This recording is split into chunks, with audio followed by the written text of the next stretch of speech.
Hi, Chloe. Hi, Chloe. Hi. Hi, Chloe. Well, I want to thank you. And before we begin, I want to just say that, Juger, thank you very much. It's a great place. You have great people on the stage with me. I want to tell you, warriors, fighters, and they love the country. They love our country. I want to just start, though, by saying 2 brave firemen, as you know, died last night in Porterville, and we just want to pay our respects to them. I heard there were 2 great people with incredible families, and I just want to pay my respects to their families and friends. That's a tough job.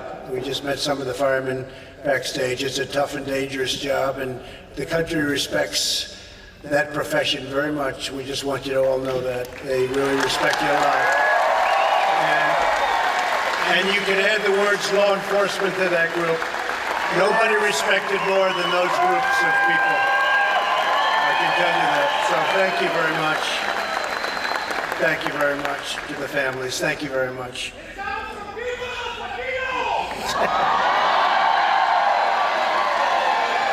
And we're doing well with you. Thank you. We just had a poll that says we're doing very well. Thank you. That's great. Appreciate it. We love you too. And I want to thank Kevin, and hello to Bakersfield. I've heard a lot about Bakersfield.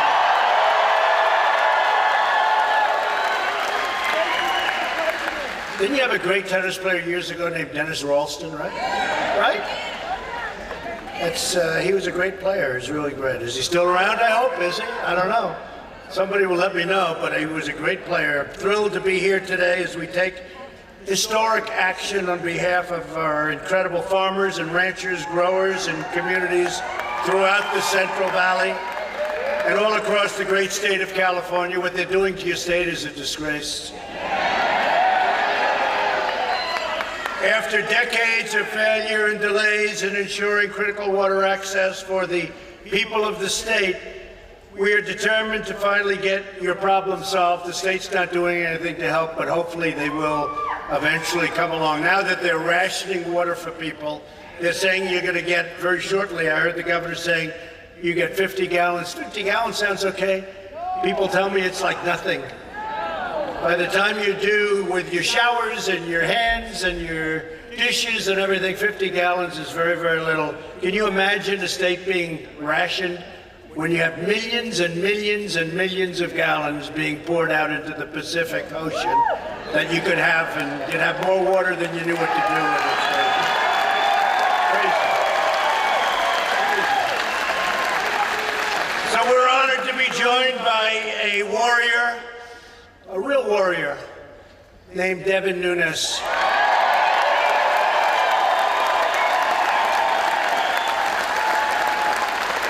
And Elizabeth, thank you, because you have to put up with it, Elizabeth, wherever you may be.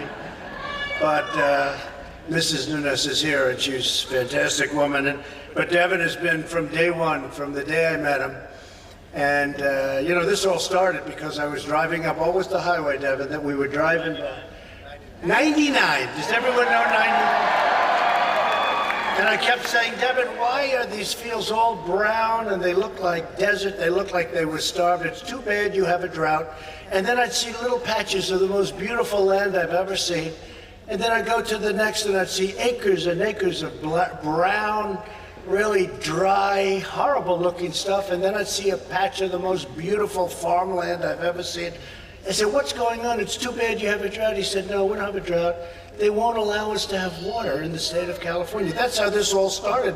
Believe it or not, that's how I really got to know Devin Nunes. Then he became a hero because he found out what was going on in government, and he found out about the hoax and the witch hunt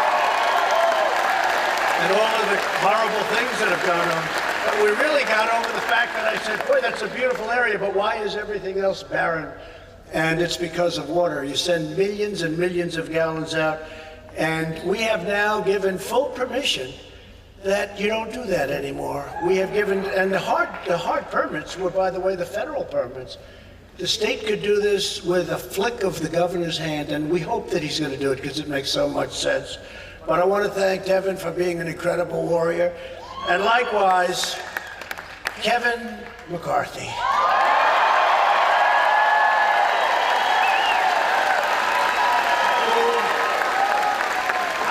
can say, I mean, we have to work hard. We can pick up 7 seats in the state of California. And I want to thank, he said, get rid of policy. That's okay with me.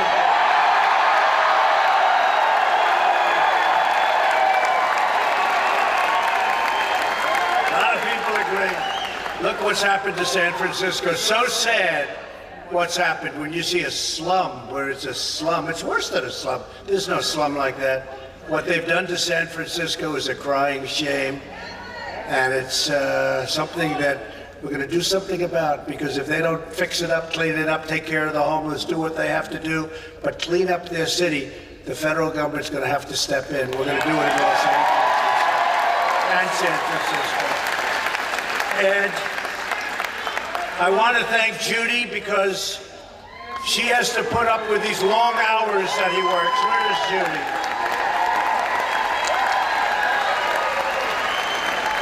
Thank you, Judy. Thank you, Elizabeth. Thank you both. What you have to put up with long hours. But you know, the people appreciate it. They really appreciate it, because there's nobody doing a better job than these guys. You also have somebody here who's another warrior. He's a warrior in the waiting. He's been successful all his life, and he's running for the 21st Congressional District, David Valadao.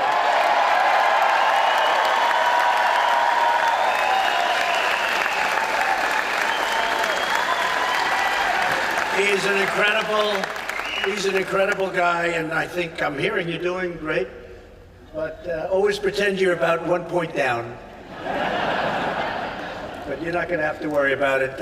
He's going to be fantastic. We really need him badly in Washington, so hopefully you'll be set. Good luck, David. And where is Mark Wayne? Mark Wayne Mullen. Come on up, Mark. Come on up, Mark. Come on up. And his son, Jim, who's a great wrestler, who's a great athlete. Mark Wayne, thank you very much.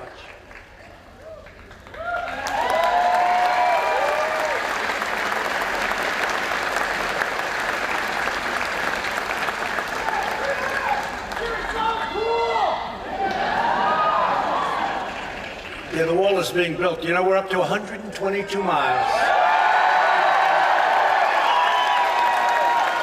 You think that money, that was not easy, but we got the money and we're building it, and we won a lot of cases in court. We were sued all the way along the line, and we're up to 122 miles. In a very short time, we'll be over 500 miles. It's already had a tremendous impact.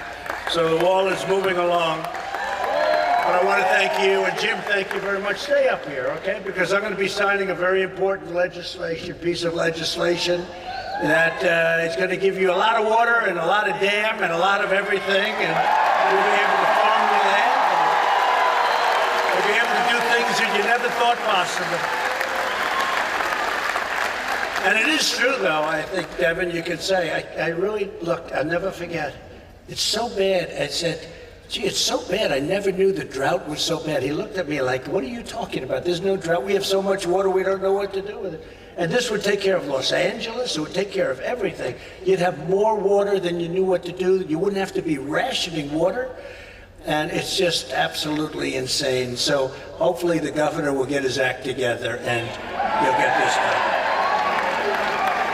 I also want to thank, we have many, many state and local officials with us, including a lot of the law enforcement, the firemen, finer men and women, and we appreciate it all very much. Thank you.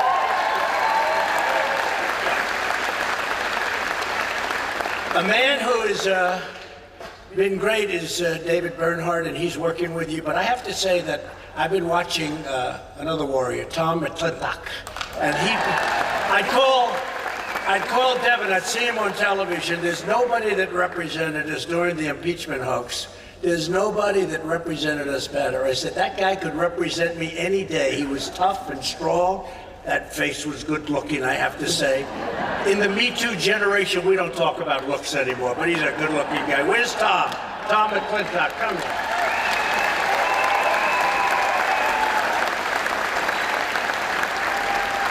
He was fantastic. But we do. We have some great fighters. And with us today is Secretary David Bernhardt, very important man in terms of what we're talking about. And David's leadership has been incredible in this subject. You know, we're talking about something that will change this whole area. Actually change, if you think about it, Kevin's going to change the whole state if we can do this. And it's an easy word, but it's a very complicated word when you think of it. It's called water. We need water in the state, and you have so much water you don't know what to do with it, and this is the man that's going to help us. So David Bernhardt, Secretary of the Interior, please say a few words.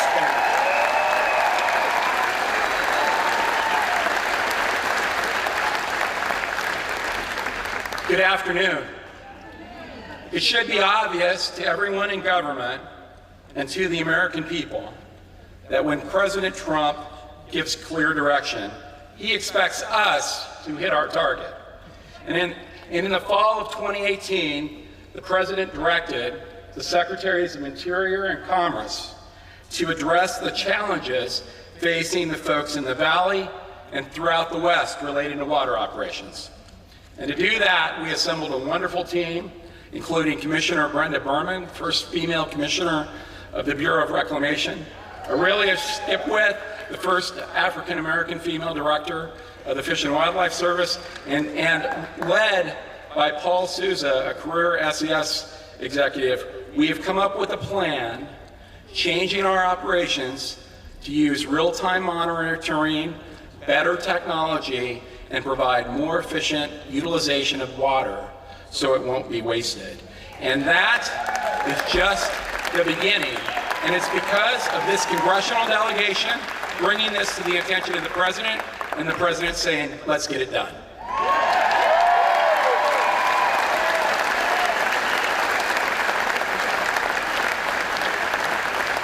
Come on up, David. Come on up. You're going to be a congressman soon, so let's get him up here.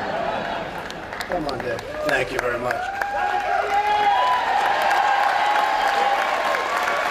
So as a candidate for president, I promised to help solve the water crisis that was crippling our farmers due to the chronic mismanagement and misguided policies. And that's what it is, misguided policies and management. For too long, authorities have needlessly flushed millions and millions of gallons of fresh, beautiful, clean water from up north straight into the Pacific Ocean. It's nothing for the Pacific Ocean. You know what it means? Like nothing. We're talking about the Pacific. I think they think we're helping the Pacific. It's like a drop. It's like a drop. But it can help us to a level that nobody can believe. On the basis of old science, obsolete studies, and overbearing regulations that had not been updated in many, many years, and sometimes for decades. The resulting miscalculation and misallocation of water help turn natural droughts into man-made catastrophes. I mean, it's really a catastrophe when you think you have farmers that own land, that are paying taxes on the land, that aren't allowed to farm your land. They're actually taking away your land. You think about it. And that's the state, because the federal government, we've done our part. That was supposed to be the hard part. We got it done fast. Commerce worked fantastically with you, David. I know that, right? We got it done fast. To confront this problem, in 2018, I ordered the administration to update the outdated scientific research and biological opinions that help to determine water allocation right here in the state of California. In other words, how much water is available for agricultural producers, communities, for all of the people that live in your great state. Well, a lot of people speak badly of your state. I love your state. I understand your state. You have the potential like no place else, but you need the right government. You need the right government. You need the right government. There's so much. You know, I was explaining on the way in, cars. You could build a car for $3,500 less. It would take a tiny bit more, just a glass of fuel more. But that will take many cars off the road because people would be able to buy many cars that are obsolete, that are what they call gas guzzlers. The new car would be safer because it would not be made out of paper mache, because it would be allowed to be a little bit heavier. It would be a little stronger. It would be safer. It would cost you $3,500 less. And because of your rules and regulations in California, we'll end up in a court case with you, Governor. It's so crazy. We're already in a court case over a train.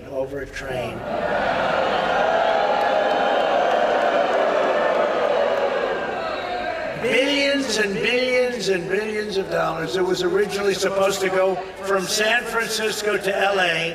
That didn't work out, so now they did this in order to get the cost down. It keeps getting, pretty soon it'll be like a mile long.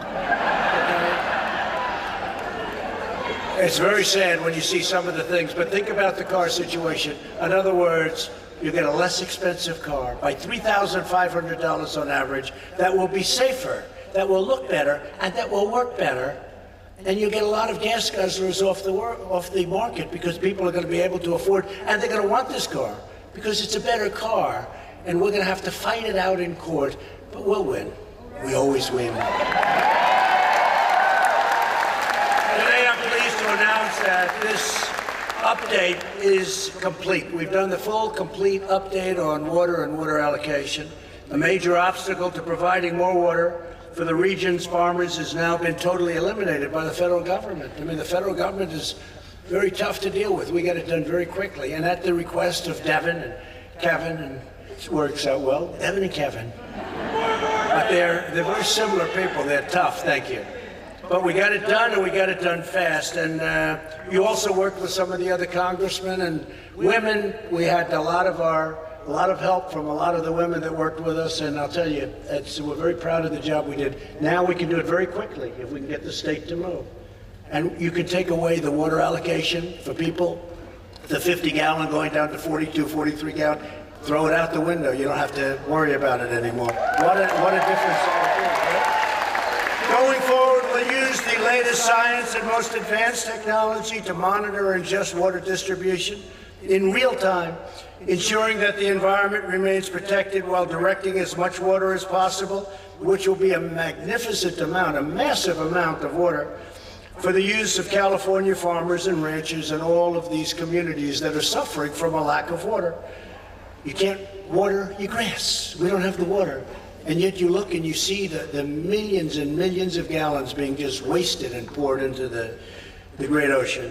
We want to make sure that you get the water that you really are paying for by being citizens and paying taxes and all of the things that you do. You deserve water, and you have the water. There are communities that don't have water. You have the water.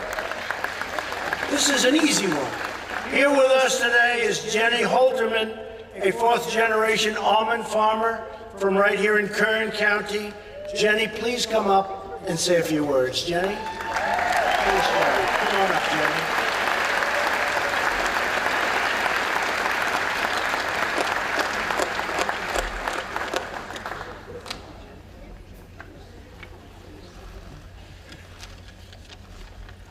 Thank you, President Trump. I'm proud to be a fourth-generation California farmer, married to a fellow fourth-generation California farmer. I was raised by strong parents who showed me the farming lifestyle, taught me the importance of conserving our resources and the necessity of water to grow our food. Today, it is not uncommon to find 3 generations on our family farm daily. However, because of the uncertainty of water deliveries, I'm worried that we may not have a family farm to pass down to my children, my niece or nephew. As an almond farmer, we can't just fallow acres in years with less water. Orchards require consistent irrigation, and without a reliable water supply, hundreds of thousands of acres of farmland could be taken out of production of California's Central Valley. Families like mine could be forced to abandon orchards or sell a family farm. We are an industry of families, and we do not farm the same way that generations before us did. Using new science and technology, almond farmers today use 33% less water than they did 20 years ago. Our water infrastructure should be handled the same way, using updated science and new infrastructure to keep water flowing to families and family farms across our state. I want to thank our president for cutting regulations and supporting the American farmer.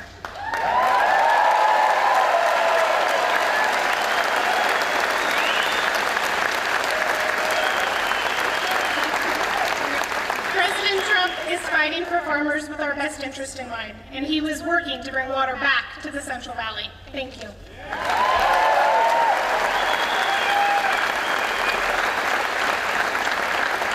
Thank you, Jenny. And you know, Jenny reminded me of something. So, as you know, for businesses, small businesses, and farms, and some small farms, all small farms, we got rid of the estate tax, or the death tax, as they call it. So now, all signed, all done, part of our tax cuts. So now, if you love your children, and there are some people that don't, and if you don't love your children, this doesn't matter so much.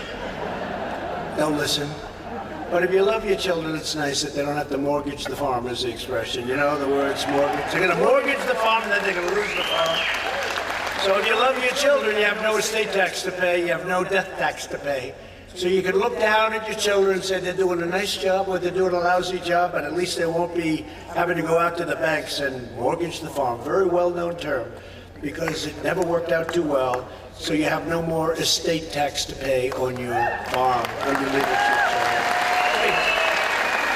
That's a big point. It doesn't pertain to water, but probably it does, right? Because the farm's going to be a lot more valuable if we can pull this off. A lot more valuable, and if we do, it's because of the people right here. Also joining us is Matt Fisher, a local citrus farmer. Matt, please come up. Matt.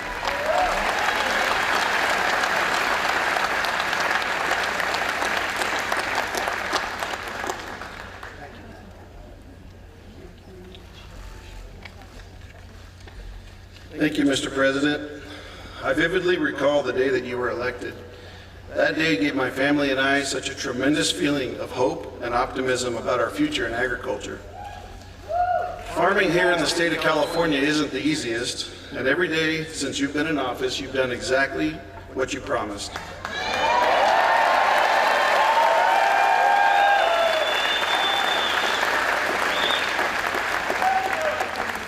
You came to California and sought to understand our water issues. You listened to the right people, put a plan in place, selected the right people, assigned a deadline, and got it done.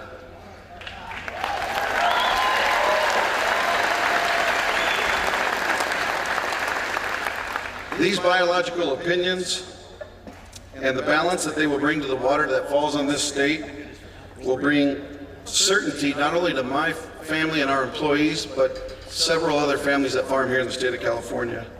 They are based on sound science and will help the Bureau of Reclamation maximize water to not only family farms, but rural communities and the environment. Your leadership on updating these biological opinions will bring significant relief to my family and will save literally thousands upon thousands of acres of citrus from being left to die. So thank you again, sir, for keeping your word and following through to help us here in the San Joaquin Valley.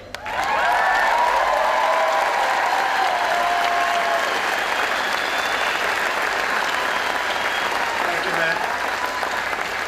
And you have to know that this meeting, Kevin was just saying, was set up long before Devin and Kevin set it up, long before we heard that Mini Mike hates the farmer. Long before we learned about his hatred of the farmer, disrespect of the farmer. So I don't know. I don't think he's going to be the candidate anyway, to be honest with you. We'll have to start working on Crazy Bernie pretty soon.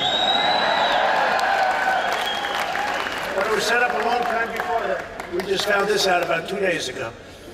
On top of regulatory failures, California has not built any major water storage infrastructure since 1979, even as the state's population has increased by nearly 70%.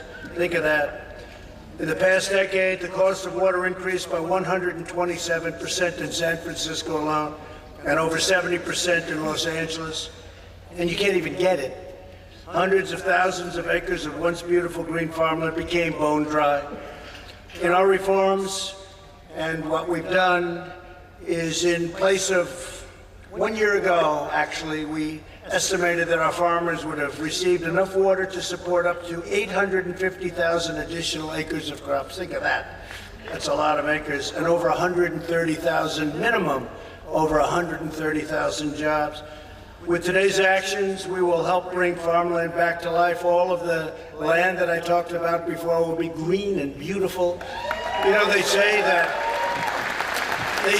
this part of the world has among the best land in the world to farm. I've heard it from a lot of people. And it's a massive amount, we don't talk, it's a massive amount of money, but it's got, and you see that in those little patches. You say, wow, but it needs water. Larry Starr is another farmer who will benefit by today's actions. Larry, please come up and share with us your story. Please, Larry.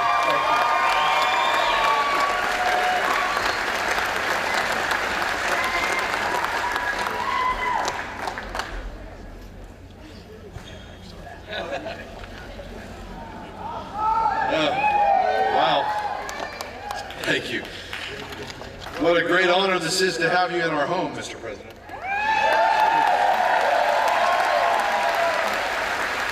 So water for us is everything. Water is the beginning, it's the middle, and the end. Without it, without water, we have nothing. It's just the end. I farm with my brother Fred and my brother-in-law Jay Croker, and until recently my father Fred Starr Sr. My sons, nephews, nieces are involved as well, and like everyone, water is the most critical part of our existence. It is in fact our lifeblood. And like blood, how it is treated, maintained, and pumped is the single most important factor in our existence. Our farm has been forced to idle thousands of producing acres due to the uncertainty of our lifeblood. Reduced water allocations year after year due to environmental takings, old science, questionable management, and increased regulations. We pay for water we don't get. Still, we see more water taken out of the system. We see more ground being idled. I can tell you that what the end looks like, and come out to my ranch and I'll show you what it looks like. We have considered selling the farm. Prior to the last presidential election, in fact, even my dad, who lived and breathed our farm, seriously contemplated selling out.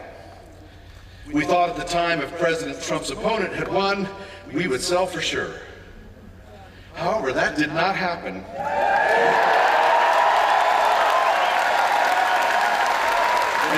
And you were elected, Mr. President. And after that, if we even mentioned selling, my dad would go ballistic. He would say, "Not now." He said, "President Trump is going to get things done." He said, "He's our hope."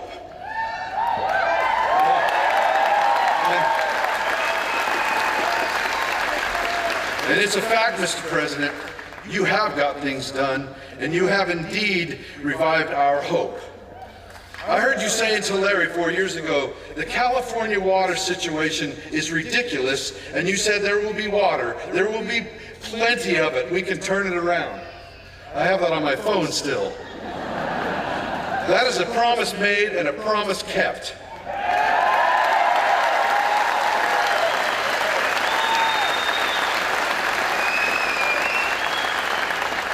I know that we have had water warriors fighting for us for a long time, working hard for us, fighting for these new regulations that are based on best science, using real-time conditions in the Delta, maximizing Delta water exports while protecting threatened or endangered species in the Delta and protecting the environment. That is a win-win, right?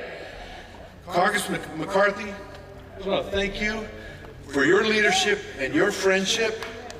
And Congressman Nunes, same thing, and I know David was involved earlier, and Congressman McClintock. We just, you know, these people were working on this before, and they were working, and, you know, I want to mention also Ernest Conant and Paul Souza, who were intricately involved with making these changes, but they have been working on this issue for a long time, and they were looking for traction. They were looking for some kind of change. And I can tell you, traction was found in 2016 when President Donald Trump was elected.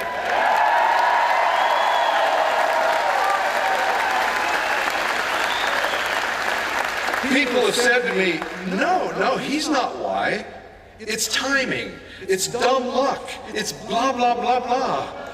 Yeah. Well, I'm no expert, and I know a certain Democratic presidential candidate who says farmers need more gray matter. You know that? Yeah. But this ain't rocket science. The reason we're seeing these new rules implemented are because of President Donald Trump. And I want to publicly thank you, sir, and ask you to please keep fighting for us. Thank you.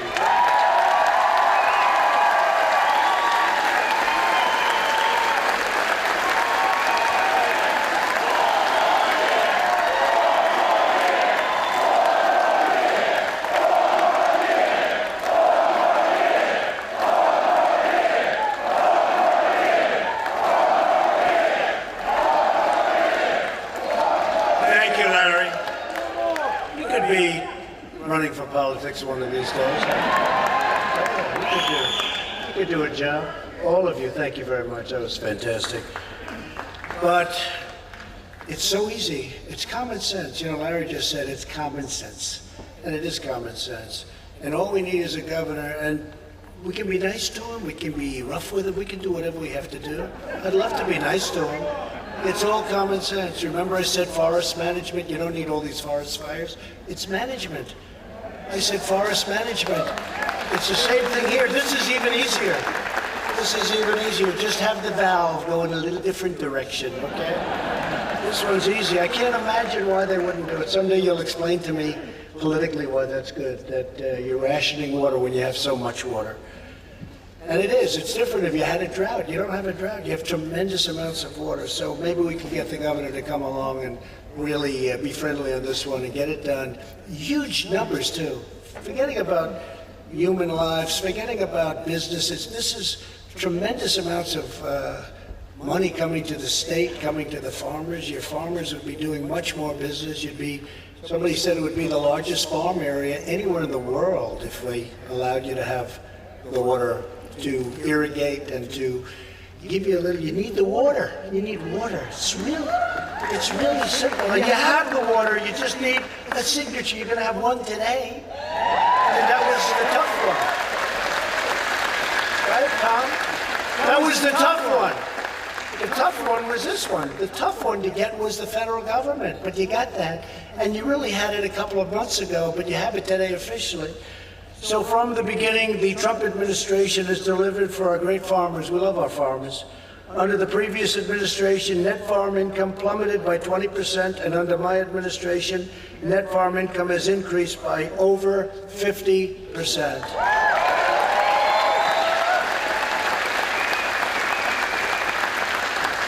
And we've secured the historic trade deals, including the new trade deal with China. They're going to buy $50 billion worth of your product.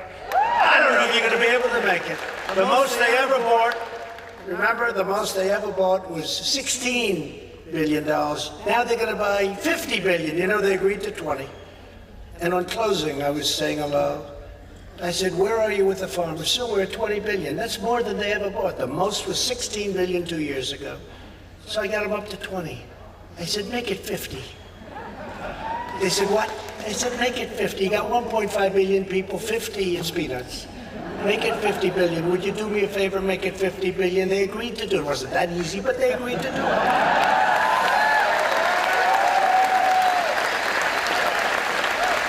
See that beautiful tractor over there? The beautiful tractor. I said, you got to get bigger tractors. That's all. They look like nice big tractors. That's a big tractor right back there. You got to get bigger tractors. You got to buy a little more land. So Larry, instead of selling your land, buy some more, okay? You know, buy a little more land. But no, they're going to increase it. So think of it. If they go to 40 to 50 billion dollars, you're talking about a whole different industry. Plus, I got Japan for $40 billion. You saw that. We signed that deal 4 months ago. South Korea now is a big buyer. Signed that deal. And the big one is the USMCA. That's Mexico and Canada. And now you're going to be treated with respect. You were treated pretty badly. You had tremendous tariffs going in. As example, on dairy products, you had a 287% tariff going into Canada. but we took care of it. We virtually eliminated all of the taxes and all of the problems that the farmers were having, and I'm very proud to do it. Very special people. And when I was negotiating the farm deal, I told this to Kevin. You know, some people complain, not the farmer. They were going up, fake news, CNN was putting microphones in your face and saying, isn't this terrible? Because China, you know, they're great negotiators, they pulled way back. And the farmers, I tell you, I didn't hear a negative. They said, look, it's very tough, but somebody had to do this. This has been going on for 17, 18 years, really much longer than that, but it's been going on at least for 18 years. The farmer's been hurt, somebody had to do it. The president's fighting for us, and we're going through a rough patch. But what I did is I solved the patch by getting, we got you $16 billion, and we got you $12 billion from the year before. We took it out of the tariffs that we imposed. People don't say it. They never like to say it, the fake news. But you were hurt the first year by $12 billion. Well, we were taking in tens of billions of dollars in tariff. We didn't get 10 cents forever from China. Now they're paying us 25% on $250 billion, and then more after that. So what I did is I took out the $12 billion, we gave it to the farmer. Then I took out the next year, I said to Sonny Perdue, great Secretary of Agriculture, I said, Sonny, how much this year? 16. I said, 16 billion. They stopped buying. I gave you 16 billion out of the tariffs. We had billions and billions left over. And China came and they signed a wonderful agreement. So we're very happy about it. But the farmers didn't even want this money. The farmers said to me, we had 36 farmers in the White House, and they said very simply, we don't want this money. We just want a level playing field. I got you better than a level playing field, okay? Better. And one of the biggest things I did, I said, I'm going to get killed on this one. We terminated the Waters of the United States rule, which is basically they were taking your property away from you. Think of that. They called it the Clean Waters of the United States. I said, how do you sign that? How do you do that? But other than the title, it was a disaster for builders and farmers and everybody. And I remember when I signed it, I had a lot of people, a lot of farmers and construction workers and a lot of people behind me. And these are people that didn't cry when they were babies. They would never cried in their life, and they were crying. A lot of them were crying because I gave them their land back. I gave them their rights back. They took away their rights. If you had a puddle in the middle of your farm, they said it was a lake, it was a river, it was a, I mean, they virtually said it was an ocean, right? You had no right, you couldn't get anywhere near it. It was crazy. So we gave it back. Federal bureaucrats would no longer micromanage every ditch, stock tag, puddle, and pond on your land. From now on, it's your land. It's not their land. You're going to do what you want. Terrible. It was a terrible, other than the title, it was a terrible thing. Since I took office, the Department of Agriculture committed investing over $6.1 billion to rebuild, think of that, $6.1 billion to rebuild and improve the rural water infrastructure. And last month, I took decisive action to slash regulatory approval times for critical infrastructure, including water projects. We have many water projects going on right now that would have never happened under the previous administration, or if Crooked Hillary won, which fortunately she didn't. Our proposal will limit the process to 2 years. Already, my administration is making every effort to finish the review process for the Friant-Kern Canal in less than 1 year.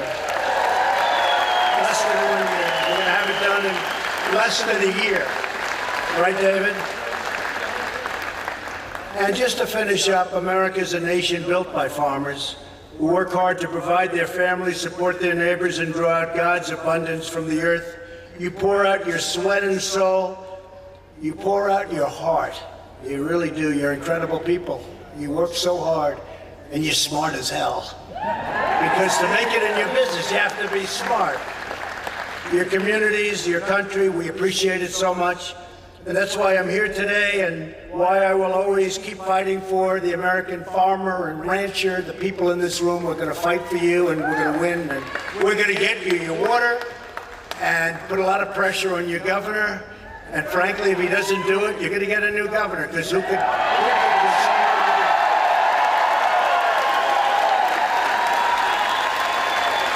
conceivably think of somebody that would do. So I just leave by saying, God bless the American farmer. God bless America. Thank you. Thank you.